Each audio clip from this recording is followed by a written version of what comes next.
आप लोग जान रहे हैं इस पीडीए के कार्यक्रम में पिछड़ा दलित और अल्पसंख्यक का जो लोग हैं, जो सामाजिक और आर्थिक रूप से राजनीतिक रूप से पिछड़े हुए हैं, कहीं से भी पिछड़ा हो सबको बुला करके अग्रिम पंक्ति जो है उसमें हमारा यहाँ पर ये है।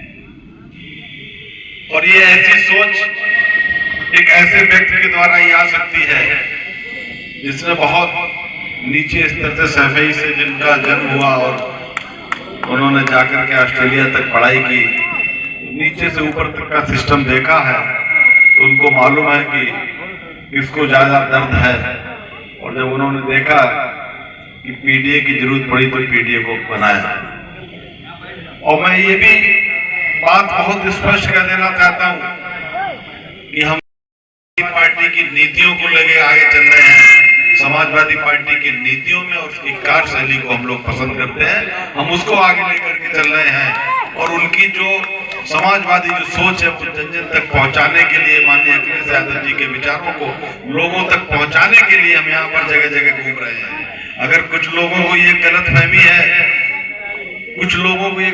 है, कार्यकर्ताओं को हम बता दे रहे हैं, हमारे कार्यकर्ता तो नहीं लेकिन संगठन के कुछ ऐसे लोग हैं जिनको ये गलतफहमी है कि हम लोग कोई अपना निजी एजेंडा चला रहे हैं, तो वो भूल जाएंगे समाजवादी पार्टी का एजेंडा है।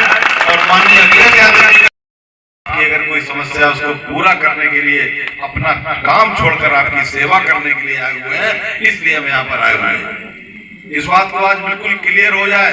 और जिसको ये लगता है कि हमें कुछ चाहिए है, उसके लिए बहुत चीजें और बहुत काम बहुत जगह जा सकता है। जिसको समाजवादी पार्टी और माननीय अखिलेश जी में आस्था हो और जिसको इस बात में आस्था हो कि अगर हम यहाँ पर आए हैं, जो कह रहे हैं हम सच कह रहे हैं और जो कह के जाएंगे वो करेंगे जा करके, चाहे आप किसी भी तरीके से परीक्षा ले जाए, वो लोग खुले दिल से हमारे साथ आए, क्योंकि हमारी कथनी करने में कोई अंतर नहीं है। हम भारतीय जनता पार्टी के लोग नहीं है जो कहते कुछ है और करते कुछ है।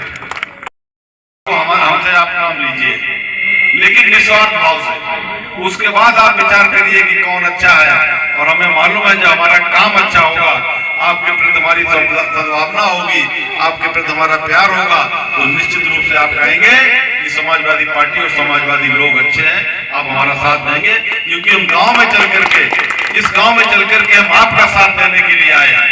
अभी तो कोई चुनाव है नहीं, हम आप कुछ मांगने तो आए नहीं है, हम ये कहने आए हैं कि क्या क्या परेशानी है, ताकि 2027 में जब सरकार बनेगी और माननीय अखिलेश यादव जी मुख्यमंत्री बनेंगे तो हम कह सकेंगे हम गए थे, इसका ईगो ठीक कर दो, वहां के लोगों कम करो थोड़ा, कौन है आप लोगों की बात उसमें शासन सत्ता तक पहुंचाने का काम हम जो भी करेगी समाजवादी पार्टी की सच्चे सिपाही की तरह आपकी सेवा करके और शासन तक आपकी बात को पहुंचाने का कार्य करेंगे। इतनी क्षमता हम लोगों में है। अगर आप और यहाँ पर क्षमता दे दोगे और यहाँ के समाजवादी पार्टी के विधायक और समाजवादी पार्टी के दर्द हर एक व्यक्ति को है कि आज समाजवादी पार्टी का सांसद होता तो आपकी वो सेवा कर रहा होता। ये हमने सड़क देखी, अगर सांसद हमारा होता तो हम सड़क यहाँ पर बनवा लेते, लेकिन आज हमें दूसरे दरवाजे पे जाना पड़ रहा है।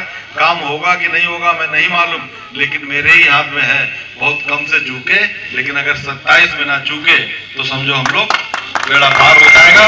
और इस बार जो कमी रह गई उसको 27 में पूरा करना है। अगर 2500 से हारे हैं तो समाजवादी पार्टी के प्रत्याशी को विधानसभा में कम से कम 60-70 हजार से आप लोगों को जितवाने का लेकर के लक्ष्य रखना है, ताकि अगर सरकार बेईमानी भी करे तो बेईमानी न कर पाए, आपका मन का कैंडिडेट दे दे। जितने बहुत सारे लोग बैठे हैं, ये बताएं इनका मन था कि नहीं समाजवादी पार्टी से यहाँ का सांसद बने? नहीं, लेकिन यही मार्जिन अगर 2,5-5 हजार की जगह 1 लाख का होता तो किसी की हैसियत नहीं थी कि परिणाम को बदल देता। तो आप लोग कोई भी समस्या है, मैं इस मंच करना शुरू कर दिए। और हिंदू धर्म में नहीं, मुस्लिम में भी उन्होंने तमाम 3 तलाक और ये दुनिया भर के लाके उसमें सिया सुन्नी उसमें ही फर्क करते हैं। उनको मालूम है कि जब लोग अलग अलग विचारधारा में अलग अलग बटे रहेंगे तो उनकी नीतियां और उनकी सफलता चलती रहेगी। इसलिए हम ये आप लोगों से निवेदन करने आए हैं, एक हो जाओ, एक थाली खाने वालों में एक हो जाओ, भेदभाव जातवाद खत्म करो। हम तो उस दिन समझ में आएगा जब सबसे अमीर राष्ट्रपति का बच्चा और जो मजदूरी करता है सबसे गरीब जो नीचे देश पर काम करता है, दोनों के बच्चे जब एक ही स्कूल में पढ़ने जाएंगे और एक ही अस्पताल में इलाज करा पाएंगे, तब हम समझेंगे कि सरकार काम कर रही है। और सरकार चाहे तो ये काम कर सकती है, लेकिन वो कभी नहीं करेगी। उसे लगेगा कि अगर आप लोग भी आगे बढ़ गए। और बाबा साहब अम्बेडकर क्या कह गए थे? बाबा साहब अम्बेडकर कह गए थे कि शिक्षा सवाल पूछती है, इसलिए भारतीय जनता पार्टी के लोग नहीं चाहते हमारे बच्चे शिक्षित हों। 2000 रुपए 3 महीने में दे दो, अनाज दे दो, घर पे पड़े रहो, खाते रहो, बच्चों की शिक्षा पे ध्यान नहीं दो। क्योंकि शिक्षित हो जाओगे तो उनसे पूछोगे इतना अरब खरब रुपया आया, कहाँ कहाँ लगाया। जब पढ़े ही नहीं होगे तो हाथ बांध के पीछे खड़े रहोगे। तो बाबा साहब हमेशा कहते थे कि शिक्षा जो है वो सवाल पूछती है। और एक और बात वो कहते थे, जो शिक्षित होगा, जो पढ़ेगा, वो शिक्षित जो होगा तो शेरनी का दूध वाला जो है वो जो पढ़ेगा पिएगा वो शेर की तरह दहाड़ेगा। तो हमें कहीं ना कहीं बाबा साहब के बातों पर ख्याल रखना। और एक बात और कहेंगे कि हमारा भारतीय जनता पार्टी जो इस समय कर रही है, देश में जो कर रही है, सबको मालूम है धर्मनिरपेक्ष देश है और सारे व्यक्तियों को एक समान अधिकार है।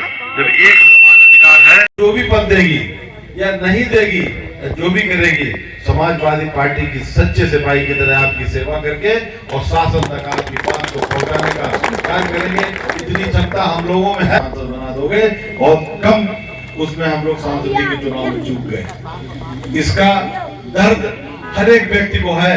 यहाँ समाजवादी पार्टी का सांसद होता तो आपकी भी सेवा कर रहा होता। ये हमने सड़क देखी, अगर सांसद हमारा होता तो हम सड़क यहाँ पर बनवा लेंगे। ये जाना पड़ रहा है, काम होगा कि नहीं होगा मैं नहीं मालूम, लेकिन मेरे ही हाथ में है।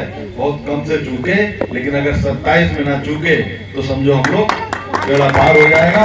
और इस बार जो कमी रह गई उसको 27 में पूरा करना है।